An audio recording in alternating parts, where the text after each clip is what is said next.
What is the most backwards, outdated thing that happens at your workplace just because that's the way we've always done it? I work in an office where at least 80% of our tasks could be done using Excel spreadsheets. However, only 20% of the work is actually done that way, mostly by me and an accountant who has since moved to the IT department. The other 80% involves printing reports, reviewing them on paper, and then disposing of the pages. In most offices I've worked in, especially those with fewer than 10 people, you might need to refill the printer paper tray once or twice a month. But here we do it about once or twice a day. I was hired specifically because of my skills and experience in data retrieval, analysis, and organization. In my first month at the company, after learning my job and the roles of my colleagues, I was asked to create several reports on how we could improve efficiency by using better and more modern techniques. During a department meeting, I outlined several ways we could boost productivity, reduce wasted time and resources, and improve accuracy. While the manager and supervisor were enthusiastic, everyone else in the office kept saying things like, "This won't work," or "We have to keep doing it the way we've always done it." Their excuses were basically them saying, "Who does this guy think he is? I'm not learning anything new." So, 6 months later, nothing has changed. One person in the office dislikes me and I'm doing things the same old-fashioned way everyone else has been doing for the past 20 years. I can feel my Excel and database management skills and knowledge slipping away just because I'm not using them. But the job pays well, and since we do everything so old-fashioned, there's a lot of overtime. Plus, I'm paid by the hour. So I guess he's getting paid to waste time. Win-win for him. Story 2. I was talking to the owner of a company for a job that involved sales and tech support over the phone. I told him that I knew a lot about different contact management systems and that I would be perfect for the job. He just nodded and said they had a great system for keeping track of customer information. The next day, I got a job offer and accepted it. On my first day at work, I found out that their customer relationship management CRM system was an old Windows 95 version of Goldmine, running in a strange third-party emulation mode on their Windows XP SP1 computers. This software was from like the late 1980s. Was it Y2K compliant? No, it only recognized dates in the month, day, year format, which caused all sorts of problems. Could you undo a mistake? No way, you either had to live with the incorrect entry or delete the whole contact. Could you import or export contacts and data? Only by messing with the raw database, and they wouldn't let us do that. Email addresses could only be 12 characters long. Phone numbers could only go in one field, and you had to put the area code in a special notes box. The database failed at least 4 times a week. It took me 2 whole years to get them to switch to a modern software as a service version. The only way to convince some of the people who didn't want to change was to call it the new goldmine. And even now, these people are nice enough to send a mass email to the owner every time the internet goes down saying, "The new goldmine failed again." Story 3. I work at a university and there are so many outdated practices, but one that really stands out is the use of blue sheets.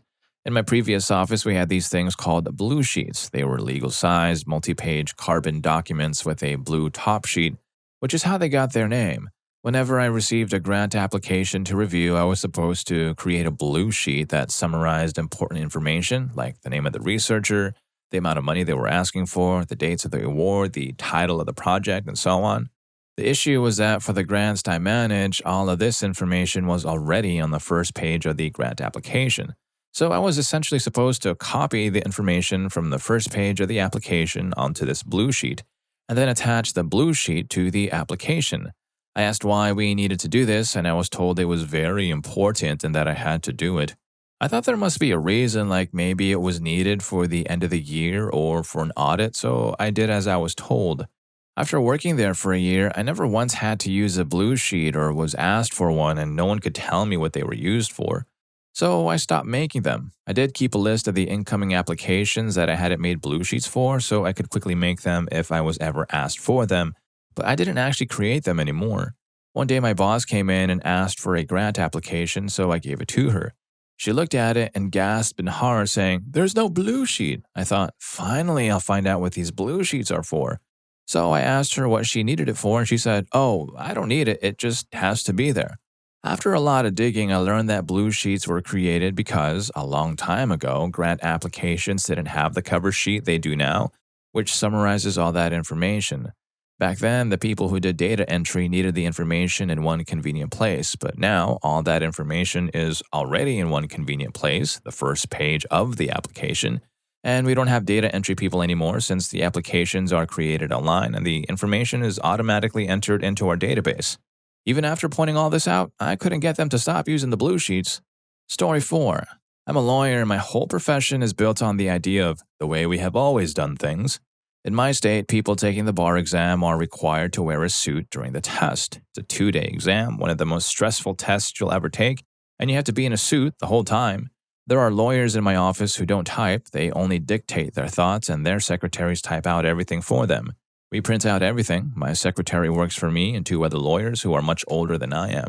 When I told her I didn't want paper files for every case, she looked at me like I was crazy. "But where will you keep your notes?" she asked. "In our electronic file management system," I replied. She wasn't sure about it, but she went along with it. My husband is also a lawyer. He has a case right now where the other lawyer doesn't send emails. Instead, this lawyer faxes him letters multiple times a day. In my state, to schedule things like hearings or trials, I often have to go to the courthouse in person. Even though the clerk has a computer calendar, I still have to drive there, sometimes for several hours, show up, tell the other lawyer and the clerk when I'm available, and then the clerk picks a date. So 2 clients, mine and the other lawyers, got charged for both of us driving to the courthouse, sitting there waiting for our cases to be called, and talking to a clerk for about 30 seconds about our availability. It would be much simpler if we could just use an electronic calendar. Story 5. I work at a high school, and it's a mix of trying to introduce new ideas while holding on to some really outdated practices. The American public school system was set up around the time of the Industrial Revolution, and we've designed our schools to be like factories and assembly lines. We group kids together based on their birth year and keep them in those groups for their entire high school years, even though we know that kids grow and learn at different speeds and times. We give them grades based on how well they do, but these grades often just show how good they are at repeating information back, not how well they understand a subject. The bells that ring to signal the end of class, the early start times, the desks where students sit, I could talk about these things forever. My point is that when there are lots of studies showing that kids don't benefit from or are even harmed by things like early start times, our grading system, standardized tests, and homework, we don't change anything because that's how it's always been done. Story 6. Paper records for everything. There are people employed by the organization I work for just to cart around medical records all day, every day, 24/7, 365. Somehow, we've not managed to contrive a way of digitizing all of this information, and it's 2018. I once asked the medical director, and he just shrugged and said, "We've always done it this way." I said to him, "Okay, so imagine instead of employing 20 people to push around carts full of confidential information all day long, you could summon that information at the touch of a button, and those people could be employed somewhere else." He just frowned and said, "That's not something you should be concerned about. It would cost too much anyway."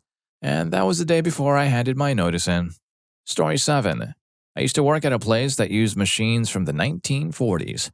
There's a big tub of liquid starch, which is just starch mixed with water. The machine used a vacuum pump on a round drum to siphon up and filter the starch and water. The starch would stick to these nylon strings before falling into the belt of an oven. It was a great example of overly complicated engineering from Germany before World War II. The problem was, to put on a new string, it took about 12 minutes, and to replace it, you had to stand on top of a steam dryer. It took 12 minutes because that's how long it took for the drum to make one full turn for each string. You could usually do 2 strings at a time, and every day you needed to replace around 20 strings. It was really tough during the summer. So one day I brought in a nylon mesh net and installed it in about 30 minutes, along with a tension roller that looked like it should have been there all along but had gone missing and no one had replaced it. It worked perfectly for a month and no one noticed that I had replaced the basic strings with a mesh net that caught way more starch. So much starch that the amount of starch on one single dryer increased by about 600%, and I had to make the belt move faster to handle the extra moist starch cake falling on the belt. Instead of it taking 6 hours to dry a batch of starch, it would take me just 1 hour. One day, someone saw the belt moving faster and said, "Oh, that's kind of fast. I better slow that down," which caused a big pile of starch to build up at the back of the dryer. Then they said, "Oh, someone took out all the strings and put in a net." And instead of saying, "Wow, this is much more efficient, especially because we don't have to stop the dryer every 2 or 3 days to replace strings for about 12 hours," which were always getting stuck on the equipment or in the starch, causing us to lose customers like Johnson & Johnson who used our starch for Tylenol. They removed the net, and we spent 4 days in August, the hottest time of the year, putting the strings back on the dryer and setting everything back to these slower settings. Because the company was spending about $1 million a year just to keep this equipment running, they eventually stopped fixing it and tore it all out, reducing the size of the operation for no real reason. Story 8. A few years ago, I started working at a small wood shop as a production manager. Even though it was in a small town and only had about 35 employees, this company had contracts with some of the biggest names in the luxury boat building business. Where should I start? Well, part of my job was to check in the supplies we received. Before I started, no one really looked at the parts we got. The guy in the back would just sign the delivery slip, and we noticed parts were missing and we'd order them again. I started checking the parts against the packing list, and in the first month, we saved almost $20,000. We made paper copies of everything. Orders would come in by fax, and the receptionist would make a copy for herself, one for me, and one for billing. Every morning, my boss wanted a paper copy of all the orders we hadn't even filled yet. I showed the receptionist how to get the faxes as a PDF on her computer and email them out. That lasted about a week before everyone decided they liked paper copies better. It was the same with the different lists I kept: back orders, replacements for damaged parts, inventory of finished goods, and so on. My boss wanted a copy of all these lists on his desk every morning. We're talking about 35 to 50 pages every single day. I set up a network drive and showed him how to access it, but it didn't work out. He insisted on having paper copies of everything. Even though the company reported profits of over $4 million for the last few years and had a database of over 6,000 parts, 90% of the work was done using Excel.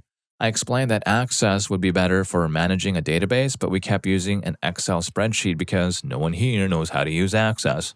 I wrote some Excel macros to automate a lot of my job, turning a task that used to take 6+ hours every day into a 20-minute job.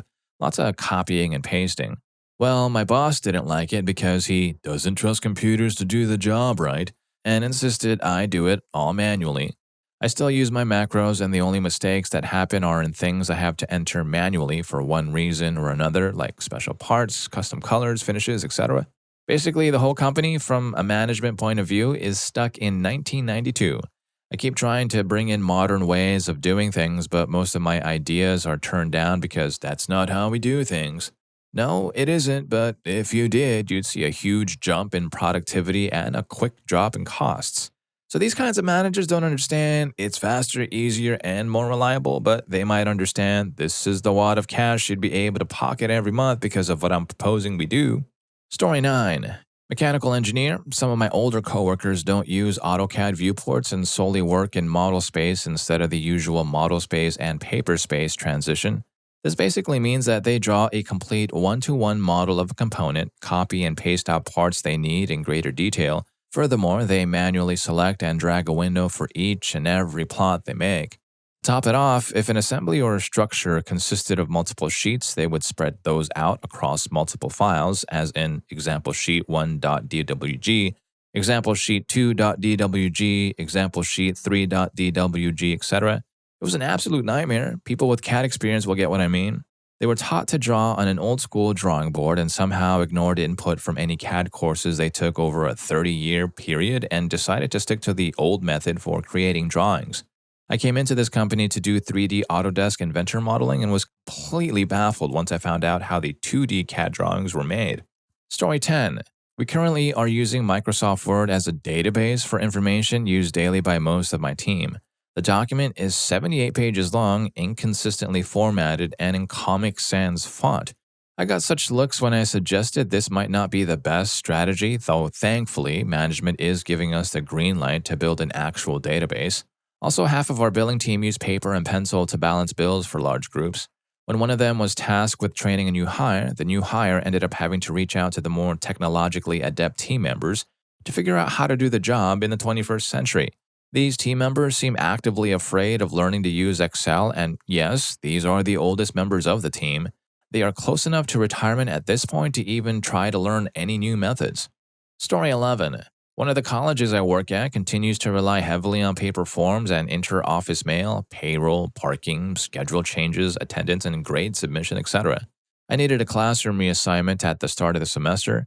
I had to go to the department office, fill out a request, wait for the chair to sign it, wait for one of the administrative staff to walk it over to the campus mail department, wait for academic scheduling to receive the request form, wait for them to process it, and finally wait for them to send a student worker to attach a sign to the door of your old classroom telling you and your students where the class has been reassigned to.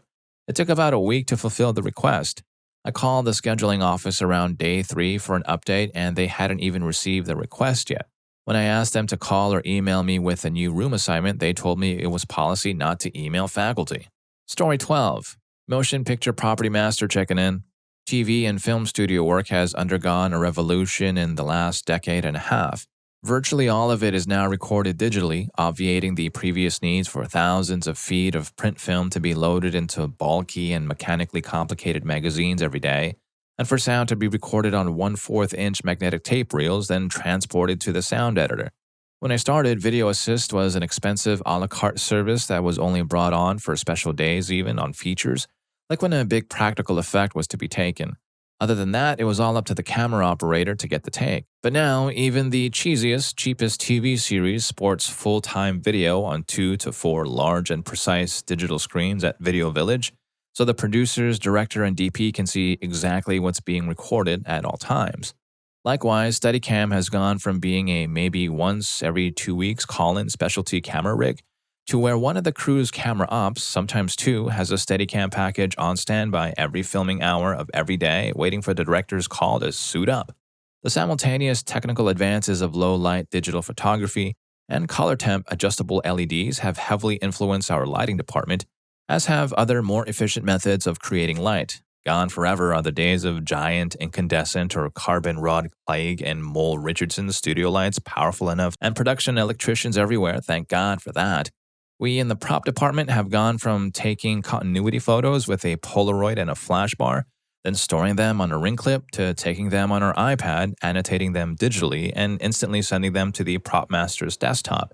But for some reason, we are still required to carry around heavy, clunky wooden director's chairs, despite them being, at base, old-era camp chairs designed a century and a half ago. In fact, one popular maker of director's chairs actually boasts that they still offer the original 1897 design. Whoop-de-doo. Occasionally, a progressive show will be persuaded by its prop master to shift to modern aluminum fabric chairs, of which several suitable kinds are made. These are not just lighter, but more ergonomically sound and comfortable for performers to sit in for the extended periods that they must often spend waiting behind the camera.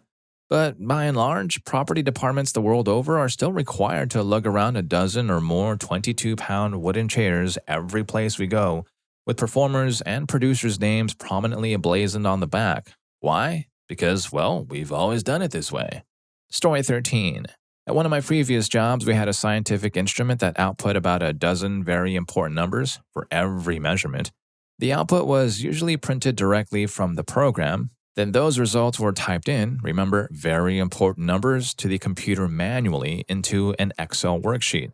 When I showed up, I said to the 50-plus-year-old lady running the lab, "Hey, do you know you can just output these files in Excel from the get-go, so we wouldn't have to worry about mistakes when people are typing these numbers in?" The program allowed for these results to be saved as an Excel file. Her response, "No, we've always done it this way. Outputting it any other way causes the program to fail." She was wrong. For the 3 months I was there, I outputted them by Excel and then sat around playing on my phone when I was supposed to be typing the numbers in. I worked night shift and wasn't allowed to do anything else, or I had finished everything else I was supposed to do. I was supposed to type numbers in for 6+ hours a night. She was not smart. I was also let go from that position as soon as I caught up on the backlog of results to be typed in. They had printed months of results but didn't type them in. Literally the day after I finished the backlog, I was let go. What a shady temporary job. They also allowed me to work with a concentrated HF, 49% and 75%, without training me whatsoever. The entire lab got shut down a few months later for lack of management. I got yelled at during my time there because my coworker was not smart and decided to test and see if the hot plate was hot. I got in trouble because I didn't tell anybody. Didn't even know about it, and why is it my responsibility to play babysitter to my coworkers? Alright, if you're enjoying this video and any of these stories are getting to you so far, please don't forget to hit that subscribe and like button for more videos just like this. Story 14. We have a required form in our company that is an Excel spreadsheet. You put in the information in the spreadsheet and print out a paper copy. The spreadsheet is just designed to be filled in. It does not have a single formula in it. Half of the information we put in it are the results of calculations we do. The rest of the information is stuff we look up for each project and is typically only one of two or three choices. I redid the entire spreadsheet so it does all the calculations for you and has all the information you need. Instead of taking 4 hours, I literally cut the time down to less than an hour. The final product, the printout, looks exactly the same. I just had Excel do the work for us to save time. Other teams found out, so I shared it with my colleagues. Eventually, upper management learned about the changes I'd made. Instead of getting a bonus, I was given a written warning for changing a procedure without authorization. When I explained to them, it was still the exact same process, but Excel did the math for us instead of us doing it on a pocket calculator. They told me Excel was not designed to replace a calculator, and all my teams were ordered not to use my version of the spreadsheet. My team still uses it. Upper management can't stop us. Yeah, Excel was not designed to replace a calculator. It was designed to surpass it. Story 15. Onto a new job now, but it was in survey until recently. No matter what tool you use, you needed to check the work with a lower tech tool. The worst example being when measuring a foundation, we used a total station, probably set up capable of measuring to the millimeter. With multiple setups, the error can amplify, but you can make your setups into a loop and end where you start to check your work. They made us get out the measuring tape every time. It's affected by temperature, shaking hands, rough edges of the foundation, and human error far more than the total station. Never mind that you write down the numbers, so if they don't agree with the superior piece of equipment, everyone just messes the numbers. Story 16. Industrial engineer here. Started my current job 2 years ago. My profession is to make processes faster, use less material, and eliminate waste. Many things have changed over the past 2 years, and every single one was met with, "That's just the way we've done it." Paper timesheets were just phased out completely at the beginning of 2017. The company now uses an electronic clock in and out device, upgraded from handwritten production scheduling sheets to an online-based ERP scheduling system. This one was big. The whole production staff had to be trained how to use computers instead of reading a paper. This project is still my biggest nightmare day in and day out. Reconfigured the production layout from individual product family-based job shops to an assembly line approach based on similar processes between each product family. The ERP system had to be completely recoded to reflect the new layout. Training is completely through tribal knowledge. With the new ERP, our next task is to implement a thorough work construction technology or method. Some of the assembly techniques are severely outdated or using broken tools because that's just the way they've always done it or the tool they've used for years. They rarely look for faster ways to build products or get new tools to at least keep up productivity. Cleaning respective work areas, the maintenance crew was primarily responsible for emptying bins and sweeping floors. Our facility just expanded by 50% in the last year, and we haven't hired many new custodians. They can't keep up. Messes are piling up everywhere because nobody takes the initiative to actually clean and maintain a safe work area because we've never had to do that before. Here's your broom. The list can go on. Story 17. I worked in a 4-star hotel, and all of our online bookings as well as bookings from third-party websites would feed into the booking system automatically. The third-party sites in our online channel would send an email to our reservations department to confirm the booking. The reception team has access to these emails. Every single email would be printed off, signed, and filed in a cabinet. There was a drawer for each month. The reception team would check the bookings due to arrive that day, so in order to make sure the booking system matched our paperwork, the reservationist would scan the printed emails from the cabinet into a PDF and email it to the front desk. The reception team would then print the PDF and cross-check it against the system. When invoicing a third party, the accounts department needed to send an invoice with a copy of the booking confirmation attached. They would ask the reception team to print the invoices, which could be stored as PDFs, and make copies of the email conversations and send them back to accounts. The accounts person would then scan them as separate PDFs and email them to the third party. I was always infuriated by this process. It would make more sense to just store the invoices as PDFs and then attach them to the confirmation email and forward that to the third-party invoicing department. There were millions of copies of everything in that place. Made me weep for the trees. It's like we're evolving, right? But kinda backwards with some of these people. Story 18. At my old job, where I worked as a cashier at a bakery, there was an unwritten rule that you weren't supposed to ask for Saturdays off. Saturday was the busiest day of the week, and everyone just accepted that they wouldn't have a Saturday to themselves as long as they worked there. I worked at the bakery for 4 years, and I only had about 5 Saturdays off during that time.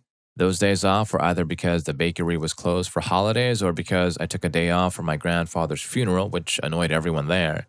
The bakery had enough employees to create a rotating schedule where not everyone would have to work every Saturday, but they never did anything like that. The managers who made the schedule swore that their way was better simply because that's how it had always been done before.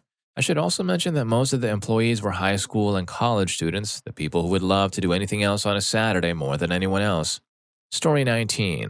I'm a supervisor at a casino. Let me tell you, the industry has a lot of outdated practices because changing them would mean redoing a lot of procedures, and no one seems to want to go through that hassle.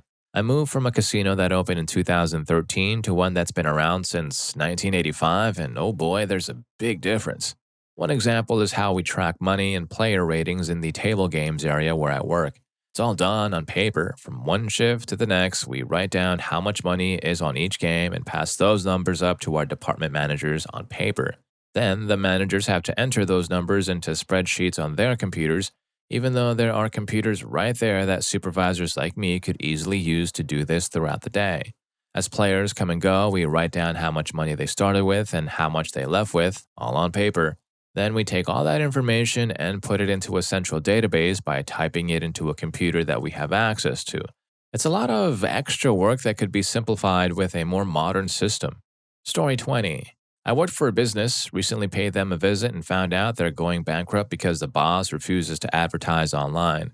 Everyone is trying to get him to understand that online ads are vital to the survival of the company, yet he won't budge. He's almost 80 and barely uses a flip phone, so anything internet-related is foreign to him. He only wants to place ads in newspapers. One department has already shut down. Employees are losing their jobs due to lack of money, but still, he won't budge. I saw the frustration in my former coworkers' faces, and it made me sad. Receptionists told me that some days the phone doesn't ring all day. They're all really scared because some have been there for 20-plus years, and that's all they've ever known. Story 21. I work in a restaurant in a quiet mountain town, and we do things a bit differently here. We take every single reservation by hand, which means writing them down. And every day I come into work early to call every person and double-check their reservation. On holidays, we're supposed to have a no cancellation policy, but it's never really followed because we take down credit card information but never actually charge people for canceling.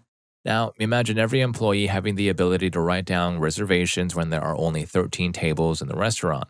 Things get messed up all the time. All of this could be handled much better with a system like Open Table, which would save the restaurant money by reducing the hours spent on the phone and by enforcing cancellation charges. But we've always done things this way, so it seems like there is no interest in changing. Story 22. My company delivers groceries to many famous retail stores in the United States. We take part in return programs for products when the companies that make them see that a certain product isn't selling well or for other reasons. For most of our customers, we send out a spreadsheet by email that they can fill out and send back to us requests to pick up. But there's one very well-known store that sells in large quantities. The store recently closed down more than 60 of their clubs without any warning. That doesn't seem to have a single computer in any of their stores that can access email.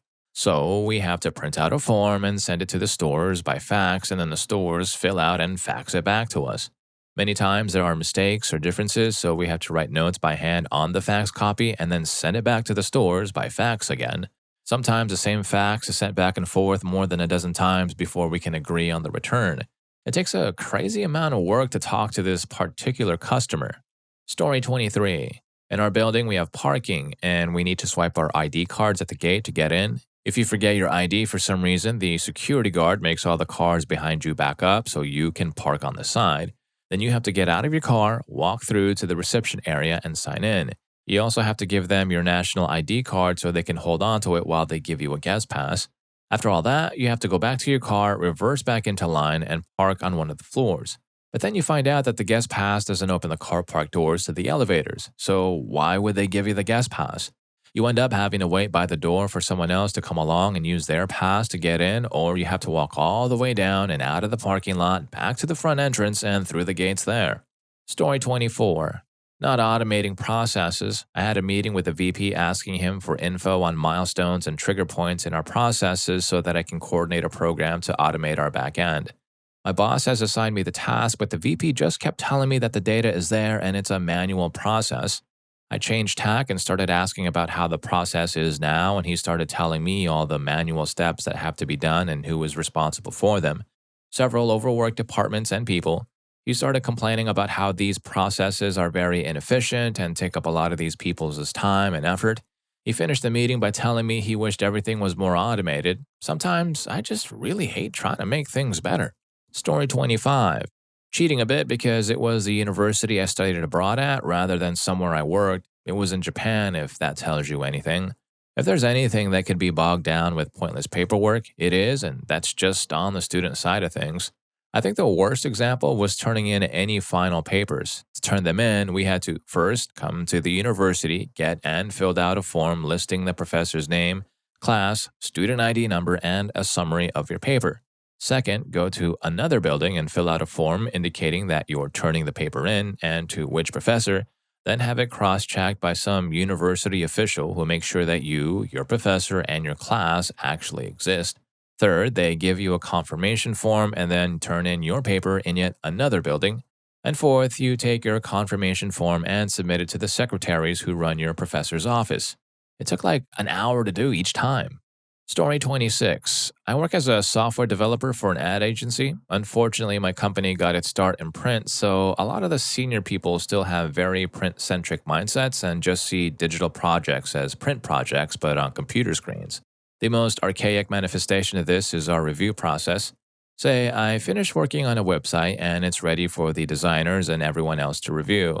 A project manager or someone will take screenshots of every page of the website, print them out, and then have someone physically carry the stack of printouts to a proofreader who will read them on paper and mark up any errors. Then when the proofreader is done, the printouts will be taken to an art director, copywriter, and whoever else needs to see them, until all the marked up changes are physically carried back to my desk. It's horrifying and embarrassing, and there are probably hundreds of more efficient ways to review our work and communicate changes, but the pay and benefits are good, so I stuck around for now. Story 27. Medical records come through a fax server in digital form. It gets assigned to providers. Provider has a nurse print copy so he can make notes on it with a signature. Nurse paper faxes it and attaches a paper fax confirmation. Said document gets misplaced, another one is printed and given to doctor to sign, faxed again, original is found, the nurse sends it all back to scan into the patient chart where it started. Whole process takes up to 3 to 4 days depending on business. It could all be done in 3 minutes digitally with electronic notes, tracking, and faxing. Story 28. Not in my workplace, but I was in a restaurant, but before I went inside, there was a big sign on the door that said, cash only, no credit or debit cards. I went to a Facebook group and told everyone how this business just lost a sale because of this policy. Lo and behold, the owner shows up, a kid in his early 20s who I quickly find out inherited the business. He said he doesn't accept credit cards because they charge him a fee. I told him that was as dumb as someone saying they don't want to make more money because the government will just tax them more. Then came his priceless reply, well, that's the way my dad always did it, so that's the way I'm going to do it. Story 29. University. One department needs a paper signed and stamped by another department to submit before March. The other department cannot sign and stamp said paper because the only guy whose job it is to do it only works in June to save costs, and he signs and stamps everything out at once during that 1 month. So I have all the documents I need, I fit all the conditions, but when I bring my paper to be stamped, the head of department refuses to use the stamp that's sitting on his desk between the two of us because it's not his job. That's the way we've always done it, he says. Every student that needs that paper stamped has that problem every year. That's been going on for years now. Like a clock, students flood the guy's office to get that stamp and he refuses every time. Maybe it's time to start getting the other dude to work 1 day before March or to email him the document. Story 30. There's a computer sitting in the back of the office. I've never seen anyone use it, but it's always on and we're required to keep it updated. Finally got around to asking about it. Apparently, it's used to access a specific email address that's important for bookkeeping purposes. Here's the thing though, all our company emails are Gmail accounts and can be accessed from any internet-capable computer. If you want to check that special email, you can do it from your normal workstation. So, why does anyone bother getting up and walking to that computer to check email? I just like having to get up and walk rather than sit in my seat all day. When I told my supervisor, she rolled her eyes and declared that that machine is getting retired because it's utterly useless. Maybe way back in the day, the company had email tied to specific computers, but that certainly hasn't been true for years. Story 31. I used to be a carrier for USPS. The first thing I experienced was one morning when I was new, I tried to get my mail tray so I could start sorting. Well, the trays were in a cart with latching front doors. This kept the trays from sliding out of the carts during transport. Normally, the doors are open. This time, they were not. So I opened them. Actually, I only opened one cart. I was then quickly reprimanded by a supervisor. Apparently, opening the carts is a duty of the clerks, not carriers. My actions resulted in a union grievance that caused the clerks to be compensated for lost wages. Completely absurd. The worst part of this situation is that the carriers were sometimes delayed by the clerks. If the clerks were busy, all the carriers had to wait until a free clerk could open their carts. In case you're not aware, as it goes for the delivery of all items through the USPS, the carrier is the last step in the delivery process. Duh, right? Well, the carrier is also expected to compensate for the foot dragging done by everyone else in the chain. Then you get some clerks trying to make a point and they delay the carrier even more by having to take a break at just the right time. This is just one of a limitless list that goes on at the post office. It is the most backwards organization on the planet. The postal unions are whiny brats, and anytime they're expected to grow up, they cry to keep the milk money flowing. Story 32. Oh, where do I begin? I work at a furniture store, small chain, 3 locations. The office looks straight out of 1995. Everyone is obsessed with faxing. The owner regularly prints emails and documents and then faxes them to our store. The main secretary doesn't even know how to use email. Inventory lists and transfer items are handwritten and faxed between stores. The store email is Hotmail. The computer program we use for inventory, always wrong by the way, pricing and creating invoices is an old DOS program called Q&A. The company stopped development of the program in 1994. We don't even have the newest version. Once said invoices are created on this archaic program, what do you think they are printed on? Why, carbonless copy paper from a dot matrix printer, of course. Customer information is not saved, so we have to manually input their info every time. Even if they buy something every day, they still have to ask for their name, address, and phone number every time. People often say, I should be in there, and I just have to smile through gritted teeth and say, yeah, it doesn't save your information. Oh, and up until a few months ago, our debit machine was still on dial-up even though we have high-speed internet. It was the same line as a fax machine, so every time we got a fax, which as stated was often, it would remove the signal to the debit machine even if it was in the middle of processing a transaction. It would time out so often it was infuriating to staff and customers alike. I asked my boss if there was any way to change it and he said there wasn't. They had a technician from the company come in and everything, he claimed. I took it upon myself to look into it, changed a few settings on the machine, and plugged an Ethernet cable in, and voila, it worked. No timeouts or dropped transactions since.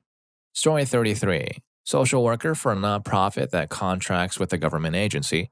Each month, we have to submit reports detailing the types of services we provide on each client for billing purposes and to, make sure we're doing our jobs. Keep in mind there are 8 people in my department, each with a caseload of about 35 to 40 clients. Despite the fact that each 2 to 3 page report needs to be typed up on a computer, and said computer is connected to the internet, which happens to contain a handy file upload site designed specifically for these reports, we have to print each one of these things out and then fax them to this goofy 1-800 number. It takes hours for them to all go through. Once a month, we have to send out an all-staff email saying, hey guys, sorry, but printer XYZ is out of commission today because we're sending the fax from planet Mars. Oh, and keeping paper files? We have rooms filled with filing cabinets of old client files that could be fairly easily converted to an electronic format. And if any of these stories got to you and annoyed you too, here's more for you. YouTube thinks you're going to love this. I'll catch you in that video, and thanks for hanging with me on this one.